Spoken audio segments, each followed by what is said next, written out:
en plus de ton activité de directrice de ce pôle Expat Intelligence, Alix, donc tu as écrit, il y a maintenant un an, à peu près, oui, en avril dernier, Chérie, on s'expatrie.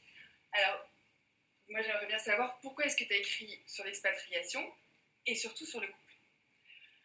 Alors écrire, c'était quelque chose qui était au fond de moi depuis que j'étais petite fille, mais comme je pense énormément d'entre vous, je me disais, le jour où j'écrirai un livre, j'avais commencé un livre, deux, trois, laissez tomber. À Paris, j'avais pas le temps. Ma vie était trop remplie tout le temps. Le grand truc de l'expatriation pour moi, ça a été un vieux monsieur un jour qui m'a dit, Alix, est-ce que vous écrivez toujours un quart d'heure par jour? Bizarre. Non, pourquoi? Mais je m'y suis mise et j'ai repris un journal. Ce qui m'a vachement aidée parce que ça m'a permis de faire le point sur. En expatriation, je trouve qu'on se réinvente beaucoup, on change, on ne comprend pas très bien ce qui se passe en nous.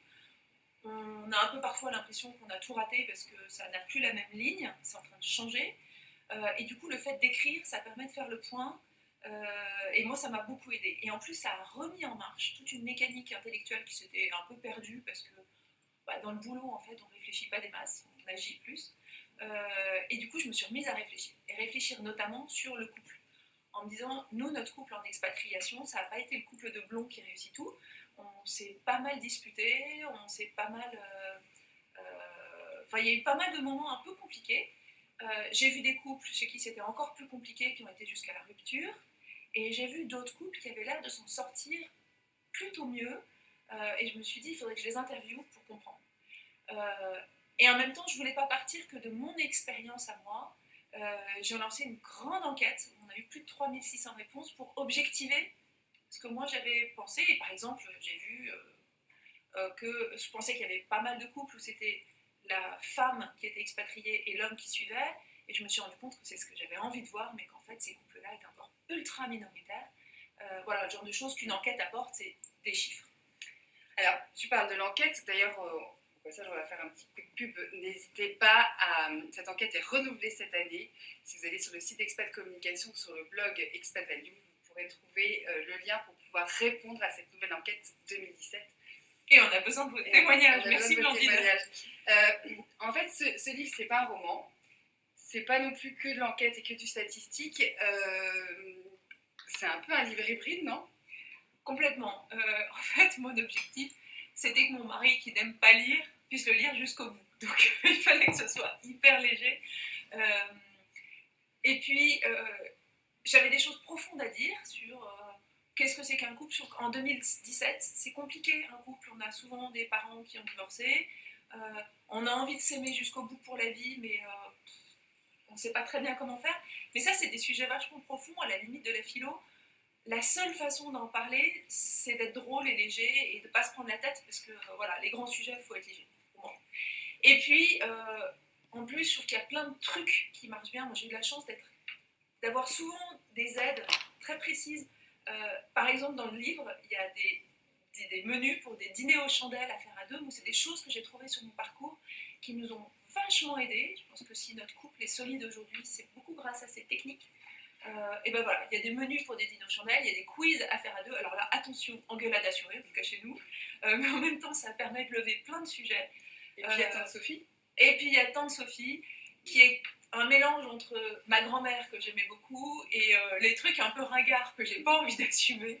Donc voilà, c'est Tante Sophie qui parle de la fidélité, qui parle de la pornographie, qui parle des questions d'argent dans le couple, des questions de jalousie, vous savez, pas à l'extérieur du couple, au sein du couple, le truc qui fait vraiment mal, quoi, quand on regarde son mari et qu'on se dit ouais bon d'accord c'est bien mais j'aurais pu faire vachement mieux en fait.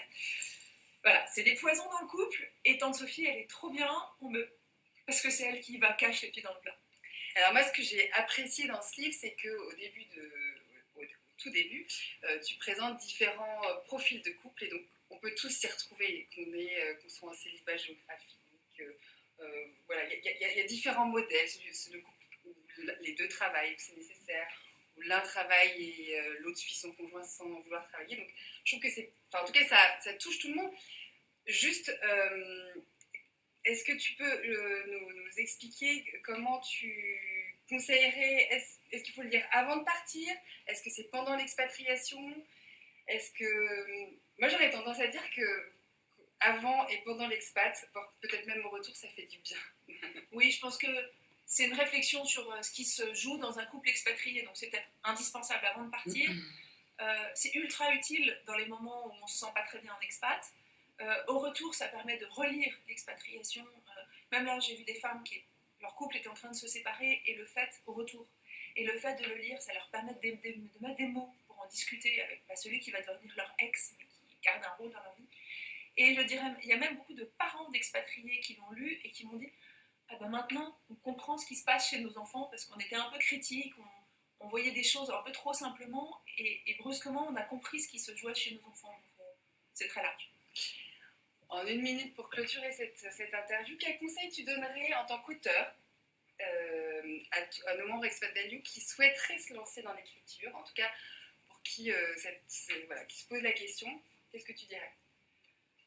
Je dirais reprendre le conseil que ce vieux monsieur m'avait donné, écrire chaque jour, écrire tous tes prétextes à écrire parce que c'est une machine qui se met en route et on s'améliore très vite. Donc un blog, un journal, tous tes prétextes à écrire, des articles pour Femmes Expat ou pour Expat Value, qu'on prend toujours. Et je dirais, ne vous inquiétez pas trop des conditions matérielles, du temps, de l'éditeur, etc. Si ce que vous faites est utile, si vraiment vous apportez un message, vous trouverez le temps. Mon livre, je l'ai écrit entre 11h du soir et 2h du matin, une année complètement folle de déménagement. Et ça s'est fait parce que vraiment, j'avais besoin de l'écrire. L'éditeur, j'en ai fait 10 et j'ai fini par trouver. J'ai ouvert des portes parce que vraiment, je pensais que ce livre devait naître.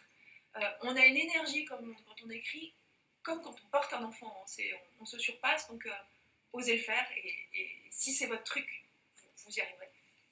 Alors, pour se procurer le livre d'Alix, c'est aux éditions Erol, Chef on s'expatrie, dans les meilleures librairies francophones de l'étranger, sur le site d'erol.com et puis sur tous les sites de vente en ligne. Surtout, oui, pour ceux qui sont dans des pays où il n'est pas possible de faire venir des livres français, il existe aussi en easybook, donc n'hésitez pas.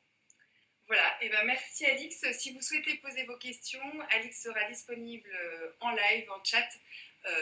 Voilà, donc n'hésitez pas à poster vos petits messages et puis on compte sur vous pour présenter vos propres ouvrages et vos métiers du livre en lien avec l'expatriation.